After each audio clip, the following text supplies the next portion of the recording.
Research and recording of Canadian creepies happens on the shared land and traditional territory of the Haudenosaunee and Anishinaabe peoples, many of whom continue to live and work here today. This territory is covered by the Upper Canada Treaties. A key treaty governing this territory is the Dish with One Spoon Agreement. This treaty between the Anishinaabe, Mississaugas, and Haudenosaunee people binds them to share and protect the land. Subsequent Indigenous nations and peoples, settlers, and all newcomers have been invited into this treaty in the spirit of peace, friendship, and respect. We all share the responsibility of ensuring the dish is never empty, meaning we must take care of the land and the creatures we share in it. Oh, now? So now? Now, yeah. Welcome back, Creepy Crew. You're tuned in to Canadian Creepies, where we dig into the eerie, the unexplained, and the downright spine-chilling. Only this time, we're mixing in a little rock and roll. That's right. Tonight, we're diving deep into the Tragically Hip, Canada's most legendary band. If you're Canadian, you already know the Hip isn't just a band. They're the soundtrack to our lives. Their music tells stories of small towns, deep mysteries, and unshakable nostalgia. Gord Downie and the Hip weren't just musicians. They were poets, prophets, and maybe, just maybe, something a little more supernatural. Oh yeah, because tonight's just not about the music. We're peeling back the curtain on the eerie side of the Hip. Gord Downie's own connection to spirits, the haunted venues they played in, and the strange energy that lingers in their wake. So buckle up, grab a courage or a cold one, and get ready for a journey into the mysterious, the musical, and the downright ghostly. This is the Tragically Hip, a deep dive into music, mystery, and the supernatural. And we have a different co-host this week. This week we have Michelle. Yeah, Michelle is my bandmate in the Thumbs. We are cousins by marriage and not by blood, but we love each other just the same. Absolutely. And we love the Hip. And we love the Hip. Love the Hip. We cover a couple songs by the Hip, so you're going to really like this episode, I think. There's going to be a lot of information that you already know, I think, but that's okay. Should we get into it? Let's get into it. Let's get into it. So the Tragically Hip isn't just a band in Canada, as we know. They are an institution, woven into the cultural fabric of the nation. Over the course of their decades-long career, they created music that resonated deeply with Canadians, telling stories of the country's history, landscapes, and people in a way that no other band quite managed to do. Totally. Right? Their impact extended beyond rock music. They shaped national identity and became a defining voice of Canadian storytelling through song. Totally. And you learn about people or places you never even heard about. Absolutely. It's really cool. It's really cool. Who knew Tom Thompson before them? Come on. No one. No. No one. And good. for our listeners, what was Tom Thompson about again? Who was Tom Thompson? He was a painter. Okay. Tom Thompson came paddling past. I'm pretty sure it was him. From their formation in 1984 in Kingston, Ontario, the Tragically Hip established themselves as uniquely, unmistakably Canadian. While many Canadian rock bands sought success by appealing to American audiences, the Hip is Richard meowing like crazy right now. It's so funny. All I hear is a cat in my headphones. It wasn't me. He knows we're recording. He wants to be heard. He wants to be heard. We have Richard as well. There's three hosts. Yeah. He's really wanted attention. While many Canadian rock bands sought success by appealing to American audiences, the Hip leaned hard into their roots, writing songs that referenced Canadian history, geography, and culture. Their music was poetic, layered, and often deeply tied to real-life Canadian events, figures, and places.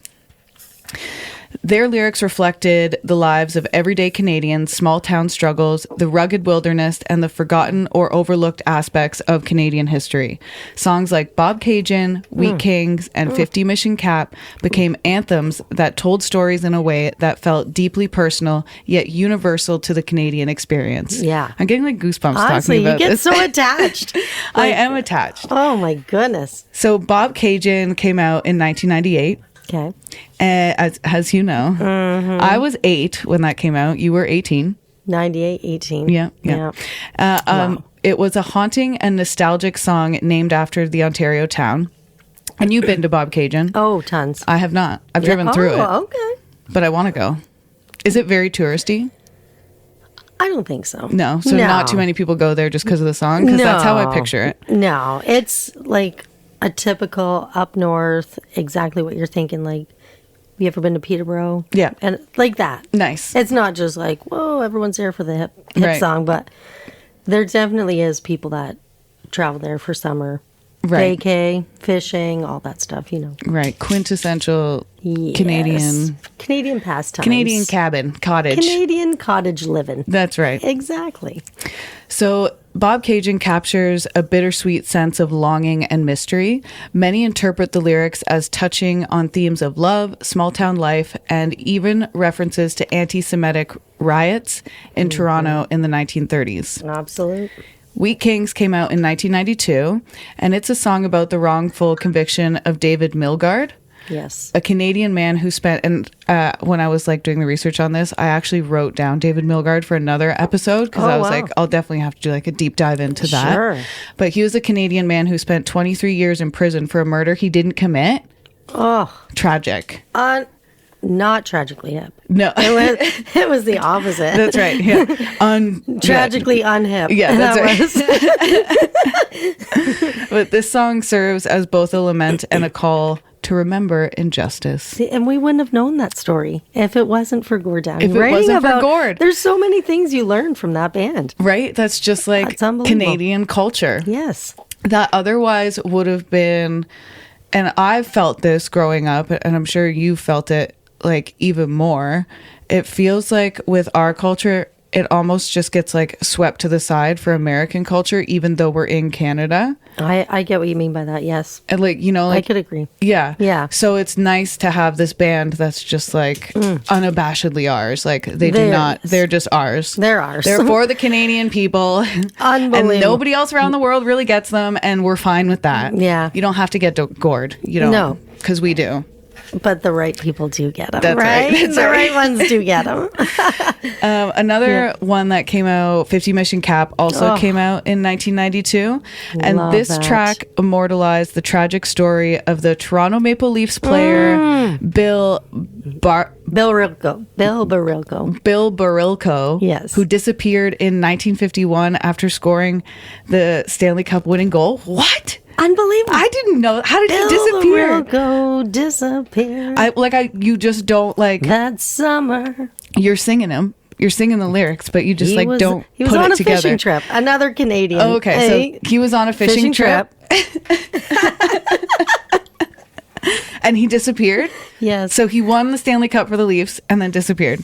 Unbelievable. Tragic. And This that's is the a last curse on the goal Leafs. he ever scored. Won the Leafs the cup. Won the Leafs the cup. Oh my God. I hear it now. His body was not found until a decade later, so until 2002. And the hip turned the legend into a rock anthem. Unbelievable. Right? Unbelievable. Many of their other songs reference places, people, and events that resonate with Canadians in a way few other bands have achieved. I think Gord Downie is in the spirit of Richard right now. I think so too. The spirit of Gord Downie is in Richard right I've now. never even really heard him meow like that. He is loving that we're talking about the Yes. hip right now. Gord? Yeah, is that you? Is that you? So Gord had a way of writing songs that felt like poetry. Okay. They were complex, evocative, and rich with meaning. Mm-hmm. The hip storytelling wasn't limited to historical references. They captured the essence of Canadian identity. The long road trips, the small towns, the landscapes that stretched beyond the horizon. Like, I get goosebumps reading this because it's just so true. Their songs felt like driving down a 2-lane highway at dusk, watching the lights of a distant town flicker into view. That is what their music feels like. So we're going to talk a little bit about their impact on rock music, national identity, and storytelling. Oh, very interesting, Valerie. Right? It's a deep dive. It's a deep dive. This might be a 2-parter. You might have to come back next week just because it's St. Paddy's Day. Fiddler's Green. Yeah, Paddy's Day green. Yeah, that's right. Just thinking about it. The Tragically Hip had a sound that was undeniably rock, but their approach was different from mainstream rock bands. Very. Who else would have been, like Pearl Jam would have come out at the same time as the Hip? Yeah, definitely. They opened up for Nirvana in the States. The Hip did? Yes. Oh, I did not know that. Yes. Wow. I've seen this flyer. And you know what? And that's funny because Seattle, is like Washington is close to Canada, so it's like it makes sense. Yeah, border town for BC. It makes sense. Yeah, I know.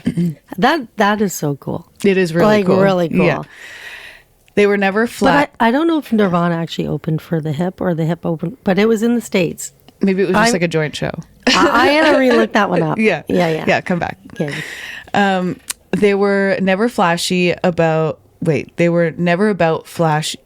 Try this again. Take 3. They were never about flashy commercial success. In fact, their refusal to tailor their music to American audiences is the only reason they remained largely a Canadian phenomenon. Good for the Hip. I love that they did this.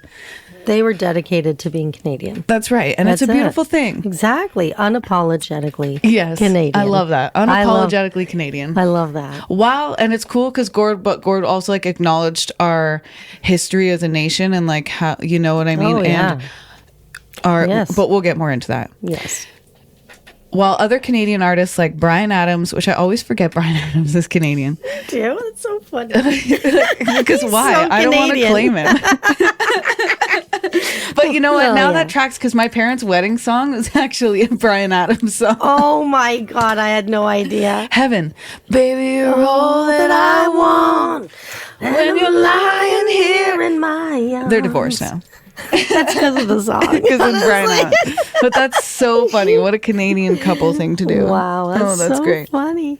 Okay, so while other Canadian artists like Bryan Adams, Celine Dion, and Shania Twain became international superstars, the Hip remained almost exclusively beloved within Canada.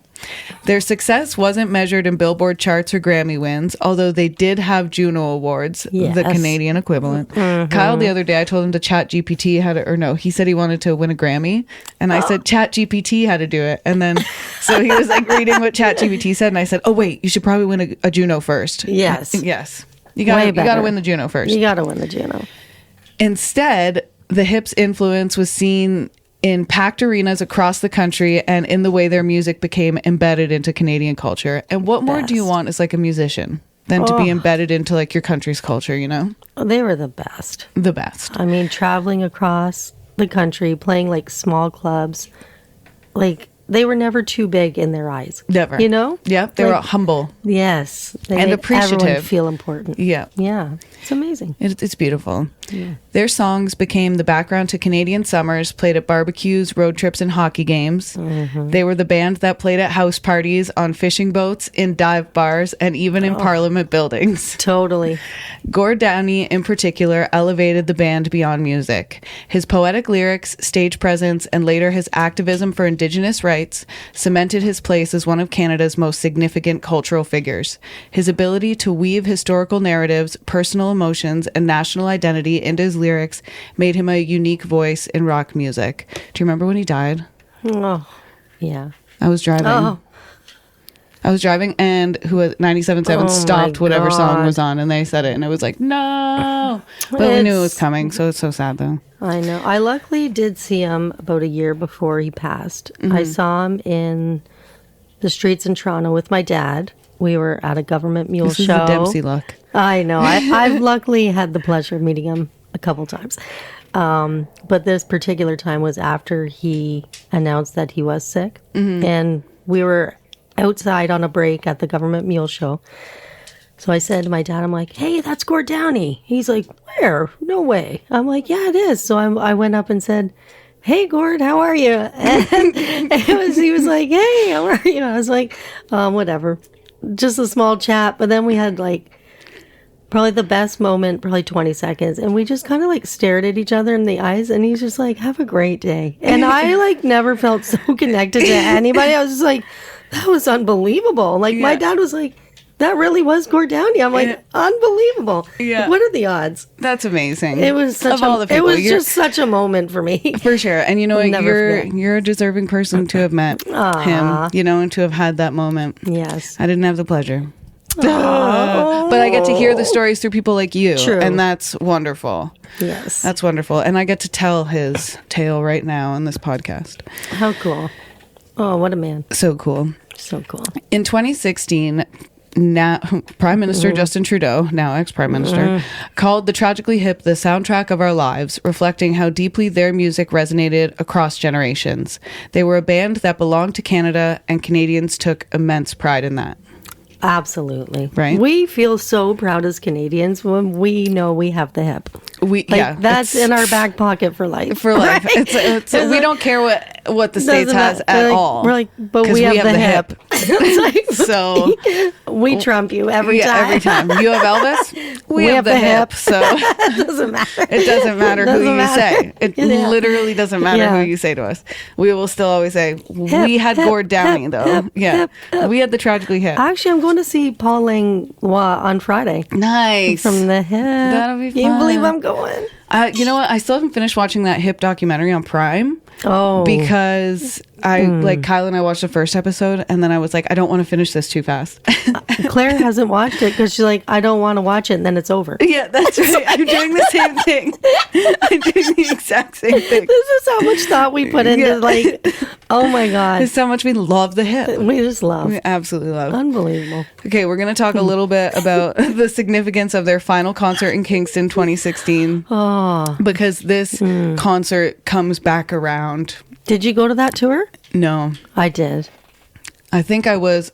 I'm not going to tell that story on mic anyway. It's okay. I really wanted to go to that tour. Of course. I actually brought Chris. You know what? I lied to you. I saw the Hip one time. Okay. And actually, the Hip was my first concert. Oh my goodness. Before David Bowie.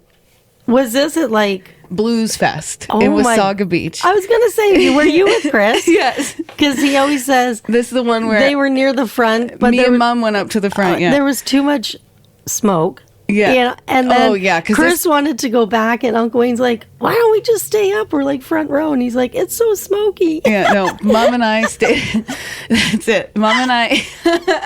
So what it was is, from my vivid memory, we're standing there, and it's like me, Mom, Wayne, and Chris, and we're close to the front, and we're all stoked. We're stoked, and there's this guy next to us, and he looked down at Chris and I, and he had this like monster of a blonde, and this is before weed was legal, so he had this massive thing, and Wayne kind of looked at him and was like, you're just gonna light that, aren't you? And he looked down at Chris and I, and then looked up at Wayne and said, sorry bud, yeah I am. And then so he lit it, and then when he blew it out, it went right in Chris's face. See, Chris always mentions how he right near the front, but he had to go to the back. Yeah, because of that guy. Wow. But I remember Mom and I going up to the front. Yeah, that was my first concert before Bowie. Wow. Yeah. That's the Hip is just like embedded into everyone's lives. So many times I got to see them. So the Tragically Hip's final concert on August 20th, 2016 was more than a farewell show. Oh. It was a national event. Absolute. Yeah. I remember watching it somewhere on something. Mm-hmm. It marked the end of an era. Oh, I had a wedding that day. Wow. A wedding, and they played it at the wedding, I think. Oh my God. It marked the end of an era and became a moment of collective mourning and celebration across Canada. Earlier that year, Gord Downie had publicly announced that he had been diagnosed with terminal brain cancer. Rather than quietly stepping away, the band embarked on one last tour, the Man Machine Poem Tour, giving Canadians a chance to say goodbye. Which, thank you, Gord. Honestly, it's like thank you, Gord. We needed closure. We did. As fans. We did. For them to be able to do that. Yeah. Oh my God. I don't even get how he did it. Like, you see it in the documentary. Yeah. like, he had to read the words and stuff because he couldn't even remember. Yeah. Like, he was deteriorating. So sad. That is so sad. The final show in their hometown of Kingston was broadcast live on CBC, as we talked about, with no commercial interruptions, reaching millions of viewers. It wasn't just a concert, it was a communal experience. Across the country, Canadians gathered in public squares, bars, and living rooms to watch. Cities set up big screens in parks. People who had never listened to the hip before tuned in. It was one of those rare moments where an entire country felt connected through music. Throughout the show, Downie was visibly emotional, but still performed with intensity, as you were saying. Oh, yeah. He acknowledged Prime Minister Trudeau in the crowd, using the moment to bring attention to Indigenous issues, particularly the treatment of Indigenous peoples in Canada. His work on Secret Path, an album and project dedicated to telling the story of Chanie Wenjack, a young Anishinaabe boy who died while trying to escape a residential school, highlighted his dedication to reconciliation and social justice. Their final song of the night, Ahead by a Century, took on a haunting significance. It was one of their most well-known tracks, and its lyrics, "No dress rehearsal, this is our life," felt like a farewell message not just from Gord, but from the hip as a band. Absolutely. After the final encore, Downie gave a heartfelt goodbye, and the band left the stage. That was the last time the Tragically Hip performed together. So many goosebumps right now. My whole body is all goosebumps.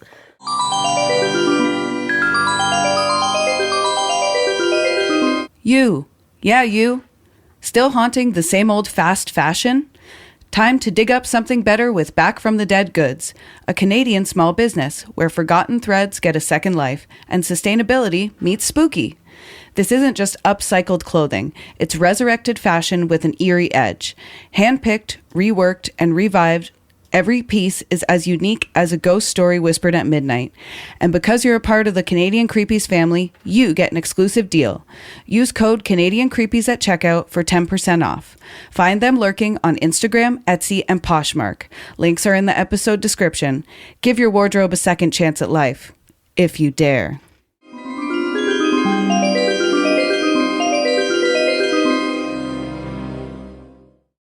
As we all know, Gord Downie passed away in October 2017, and his death was mourned across the country. Flags were lowered and tributes poured in from artists, politicians, and fans alike. The city of Kingston held memorials, and even the NHL paid tribute, recognizing how deeply his music had resonated with Canadians. He was a Boston Bruins fan, though. Was he? Oh. He always wears the Boston Bruins jersey. Well, you know what? The Bruins probably have a lot of Canadian players. Totally. Right? That's so funny. Right. So Gord Downie was more than just the frontman of the Tragically Hip. He was a poet, a storyteller, and in his later years, an activist dedicated to Indigenous reconciliation, which, as my regular listeners know, is very important to me as well. Absolutely. His deep connection to the land, history, and people of Canada extended beyond music into something almost spiritual. Though his lyrics, performances, and later his work on Secret Path, Downie wove together themes of life, death, memory, and justice, making him a unique figure in Canadian music. We're going to now talk about Gord's personal beliefs about the afterlife. Okay. And spirits, because we do have to get some creepy in here. This is called Canadian Creepies. Yes. Creepies. And his deep emotional connection to the stories he told and his passionate work toward Indigenous reconciliation. So though he never explicitly laid out a single religious or spiritual philosophy, Gord Downie often spoke and wrote about themes of the afterlife, energy, and the lingering presence of people after they've gone. Which, like, with the idea of energy, if you think about that final concert at that Kingston venue, and I will talk about this like later, or maybe next episode if this is a two-parter. But like all the energy that would have been in that theater the night, like there's no way that energy like didn't leave like an imprint on that building. And the amount of energy like of eyes like tuning into it just like through the CBC, you know? Yeah. I could feel the energy because I was at the August 16th show. Right. For the final. I can still feel it. Yeah. I couldn't imagine the Kingston one. Yeah, it's probably like you could probably cut it with a knife. I can think back and just like I can get into that headspace and that feeling.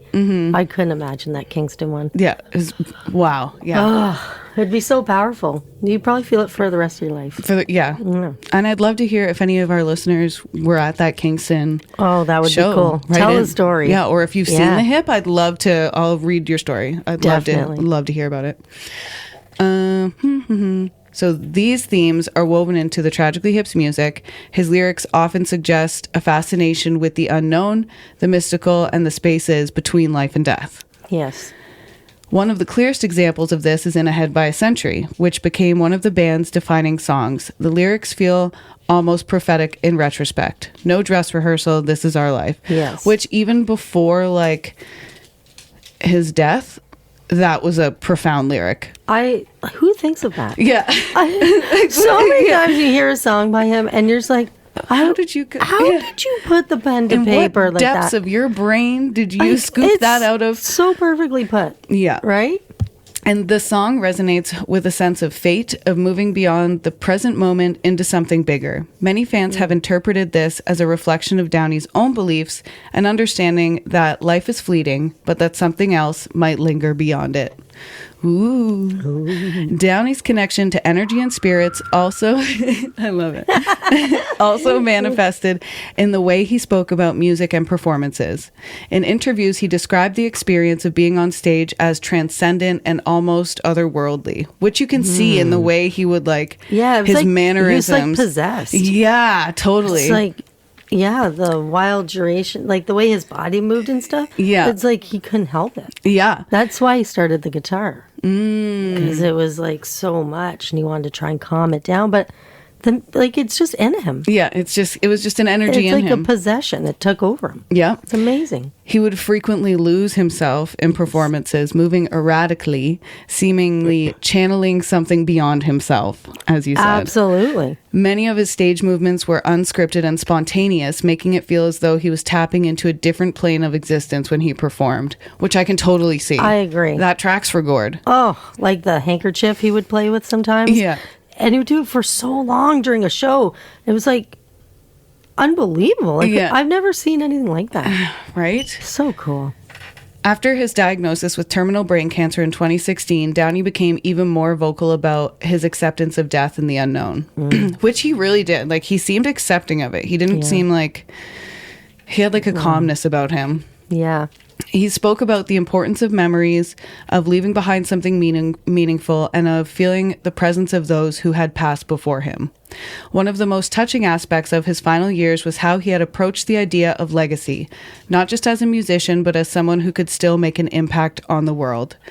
This directly led to his work on Secret Path, an album and multimedia project that sought to bring attention to Canada's history of residential schools. Yeah.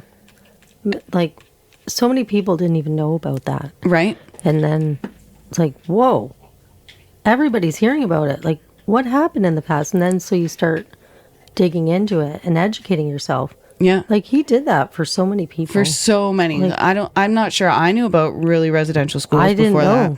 I didn't know those stories. And now we're going to talk about it as well. All right. We're going to talk about the secret path and story of Chanie Wenjack. Oh, my God. It's so sad. It's so sad. And perhaps the most, but it's a Canadian creepy. Yes. The Canadian government did this. Needs to be talked about. Absolutely. Perhaps the most defining work of Gord Downie's later years was Secret Path, and it was a project that told the story of Chanie Wenjack, a 12-year-old Anishinaabe boy who died in 1966 while trying to escape a residential school in Northern Ontario. And just no child should ever have to do that, ever, ever, ever, ever. Like, to feel like that and not even know where he's going. Yeah, how or bad and to was be ripped it? from your family, like, it's devastating. Yeah. And come back in the summer because I'm going to be doing a series on residential schools. Thank you. Little plug there. Yeah, just a little. I do have things planned. Little zippity zap zap. Wenjack had been taken from his family and forced to attend the Cecilia Jeffrey Indian Residential School. And actually, there's a really good on Disney Plus. There's a documentary called Sugarcane, and it's about a residential school out in BC as well. It's really good. It was done by an Indigenous. His name's Soundcat. Oh, okay. It's quite cool. I'll check that out. Yeah, it's really good. And I think it was nominated for some awards as well. Like many Indigenous children, he endured abuse, neglect, and cultural erasure at the hands of the system. One day, Chanie attempted to escape, trying to walk over 600 kilometers home along the railway tracks. He didn't make it. God. He died of exposure and starvation alone in the cold. As you would if you're trying to walk 600 kilometers in 1966. You're just a little kid. No cell phone. You don't even know really if you're going the right direction. You have no idea. You just want to get the hell out of there. Yeah. And he's just following the tracks. He just knows the tracks is going to get him somewhere. Wow. Downie first learned about Wenjack's story from a 1967 Maclean's magazine. And like, shout out to Maclean's. My grandma has been telling me about Maclean's articles since the day I was born. For sure. That was like a classic in the household growing up, you know? Maclean's. Gotta read the Maclean's. Yeah, read the Maclean's. So he learned about Wenjack's story from a 1967 Maclean's magazine article titled The Lonely Death of Chanie Wenjack. The story haunted him. So how old would Gord Downie have been in 1967? I'm going to look it up. Very good question, Valerie. Because this would have been a long time that it haunted him. Mm-hmm. Okay, so he was only 3 in 1967. So at some point he stumbled upon... The magazine was laying around the house, and one day he stumbled upon. Understood. This, unless he could read when he was 3. Well, I wouldn't be surprised. Me either, actually. He's just that good. The story haunted him, and in the final years of his life, he decided to do something about it. He created Secret Path, a concept album that tells Chanie's story in haunting poetic lyrics, and was later accompanied by a graphic novel, illustration by Jeff Lemire, and an animated film. One of the most heartbreaking songs from The Secret Path is The Stranger, in which Downie takes on the voice of Chanie singing, I am the stranger, you can't see me, I am the stranger, do you know what I mean? Wow. It's just a strange little boy. He's not a stranger, he's a little boy. I know. He's just a kid. Hopeless. I know. The entire album is filled with sorrow, longing, and an aching sense of injustice. Gord Downie was using his final moments on Earth to ensure that Chanie Wenjack's story was never forgotten. His work on Secret Path went beyond music. He also launched the Gord Downie and Chanie Wenjack Fund, an organization dedicated to reconciliation efforts between Indigenous and non-Indigenous Canadians. The fund supports initiatives that educate people about residential schools and promotes cultural understanding. Wow. Great fund. Honestly. Way to go, Gord. I wonder how much they've raised. Let's see. Yeah. In the fiscal year of 2023, the Gord Downie and Chanie Wenjack Fund received $4 million in donations and $241,000 in government funding. Wow. That's great. Amazing. From zero to like millions. From zero to reconciliation. Honestly. Right? Wow. At his final Tragically Hip concert in Kingston, Downie took a moment to speak directly to Prime Minister Justin Trudeau, who was in attendance. He urged him to take real action on Indigenous issues, saying, "We're in good hands, folks, real good hands. He cares about the people way up north, that we were trained our entire lives to ignore. Trained our entire lives to hear not a word of what's going on up there. But what's going on up there ain't good. It may be worse than it's ever been." Gord. And I think that's just also so, like, he's like the is antithesis the right word I want to use? He's like the all-encompassing artist. He's so selfless. Antithesis is the opposite. The bad. Yeah. So he's not the... He's the anti-antithesis. Yes. But Absolutely. you guys know what I mean. He's like, I feel like if you... So when people became people in society, we were like, art was just art. We weren't meant to profit off it. We weren't meant to play it to be like, we weren't meant to play music to be so good at it. It was just art for art's sake. And I feel like when it comes to true artists, there's an undeniable link between art and activism. And Gord Downie just was that. Yes. He was the artist activist, and I think he's such a role model for Canadian musicians. Like, you should any musician, I think, should be using their platform for social change. Absolutely. You know what I mean? It's very important. Agreed. Absolutely. Yeah. You might not agree with them, but they're putting the info out. That's right. Right? It's up to you. Yeah. Yeah. And you don't have to like them as a band. No. You don't. But guess what? Lots of people. We do. I don't know anybody who goes, "Oh, I hate the hip." I've never heard that. I've known one girl to say, "I hate the hip," and she would walk out of the room when it was on. Just like I've only known one guy to say, "I hate the Beatles." Oh, that's a weird one too. Okay. Says you hate. All right. It's so weird. Well, I want to hear from you. If you hate the Beatles or the Hip, I want to hear from you. And Yeah. I'll do my best not to make fun of you. No I'm just kidding. promises. So that moment, that little speech that Gord Downie gave to Trudeau, this moment solidified Downie's commitment to reconciliation, and even in his final days, as his illness progressed, he continued to meet with Indigenous leaders, learn from elders, and push for change. Yeah, that became his true passion at the end. Yeah, definitely. He wanted the change, wanted people to know, get the information out there, and try and make it better. Yeah, You know, you can't change the past, but you can learn from it. absolutely. And he was all about that. He was, yeah. Yeah, big time. So did Gord Downie feel a spiritual connection to the stories he told? I think so. I think so. Come on. He wasn't just a musician. No. He was a storyteller who immersed himself in the narratives he shared. Whether he was singing about a forgotten hockey player, a small Ontario town, or the injustice of a wrongful conviction, he carried a deep reverence for the stories and people behind the songs. With Secret Path, that connection became even more personal. Downie felt Chanie Wenjack's presence as he worked on the project. Absolutely. Which, when you're working on Yes. something like that, how can you not, you know? Yeah, you're tapping in. Yeah. Yeah, that's right. You're tapping in. Exactly. One of my coworkers, her mom always says, take what's up here, bring it down here. Oh, I like that. Tapping into your higher self. Tapping it in. Bring it down. Shout out to Molly if you listen to this episode. Ah. He spoke about how he could feel the weight of the story, how it guided him in the creative process. Wow. There was a sense that this wasn't just an album, it was a duty, something he was meant to do before he died, which you can feel, You can feel in the it. album. Yeah. Absolutely. Many Indigenous communities also felt that Downie's work was spiritually significant. Some elders gifted him an eagle feather, a powerful symbol in Indigenous spirituality, representing strength, courage, and a connection to the Creator. Downie was given the Lakota name Wikapi Omani, which means man who walks among the stars. Oh, wow, that's beautiful.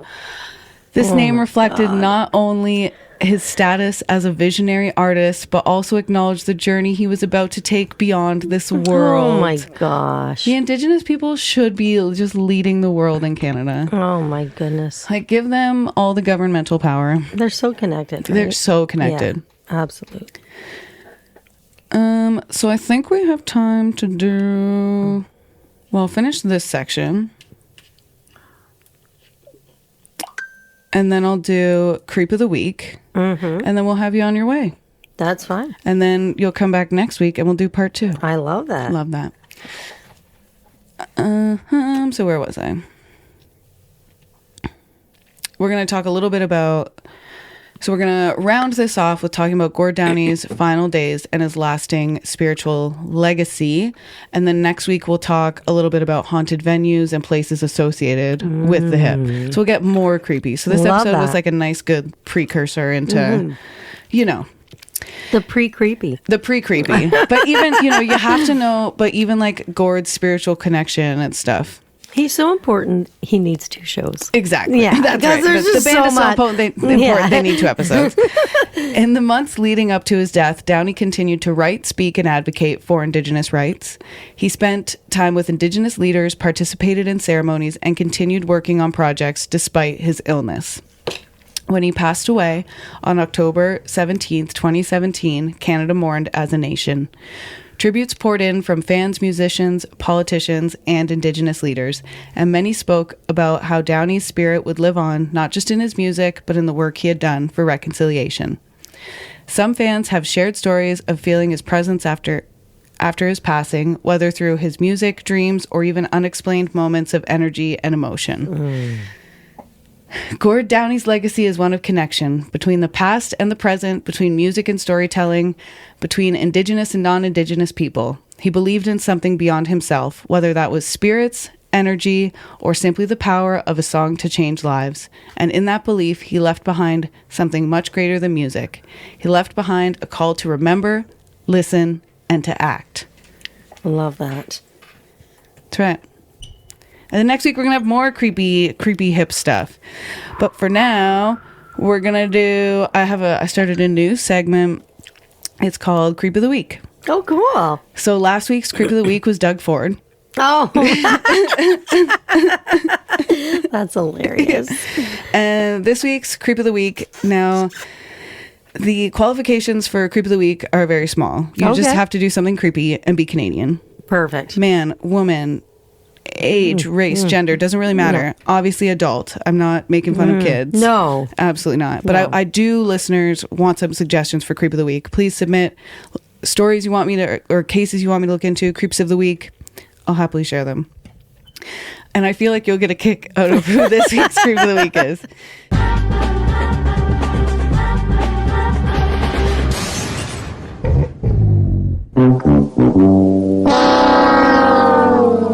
In light of recent events, this week's Creep of the Week spotlight falls on Kanan. Do you know who Kanan is? No. He's a Somali Canadian rapper, Okay. renowned for his 2009 hit Wavin' Flag. Do you remember that song? I'd have to hear it. When I get older, I will. Oh, yes. Just like a waving flag. And then it goes. Yes. Okay. He's the Creep of the Week. Oh, I can't wait to learn. Yeah. So he has been charged with sexual assault. Oh, my God. Right. Awful. Related to an incident that allegedly occurred in Quebec City in July 2010. Wow. The victim, who was 29 at the time, has chosen to remain anonymous. Kanan is currently residing in New York and is seeking an English trial with a jury with a preliminary inquiry. And this alleged incident dates back over 14 years, occurring between July 16th and 17th, 2010, coinciding with his performance at the Festival d'Été de Québec. I butchered that, and I'm sorry. That's okay. If Nina was here, she could do it. Oui. Nina. Oui, French immersion. She's in the French immersion program. Hey. Notably, just days before the charge was filed, he received the Cultural Impact Award at Canada's SOCAN Awards for the enduring residence of Waving Flag. Oh, my gosh. He needs to wave the flag. He's done. And not the white one for peace either. No. Some evil flag. Done. You're done. Wave the evil one so we all know you're evil. That's right. Right. As of now, he has not publicly responded to the allegations. The case is pending with a preliminary inquiry scheduled for April 2025. Well, there is always, innocent till proven guilty. That's right. The alleged incidents. Hopefully. Maybe he can keep his SOCAN award. Hey, maybe. Hopefully he's not guilty. That's right. Right? This development serves as a stark reminder of the ongoing challenges within the music industry regarding accountability and the imperative to address allegations of misconduct with the utmost seriousness. Wow. Yeah. And that's it for our episode today. I feel a little more creepy. Do you? Yeah. A little more creepy? A little creepy with green. Yeah. For St. Patty's. Yeah. Your green pea. Yeah. What? Green pea. Green pea. So please remember to follow Canadian Creepies on Instagram, and you can send us an email at you can send us an email at CanadianCreepiespodcast@gmail.com. And we'll be back next week. And thanks for being here. This was a lot of fun. Thank you for having me. Oh, also, our band name is The Thumbs. The Thumbs. And you can follow The Thumbs on Instagram at The Thumbs Band. Yes. And that's us. And we're a good time. We are a good time. We're a good time. We're not creepy. We're not. We're not creepy. We're not. No. We're entertaining. Yeah. Yeah. We have a good time with it. We do. All right. Thanks, creepy crew. Thank you for listening. Have a good time. Happy St. Patrick's Day. Yeah.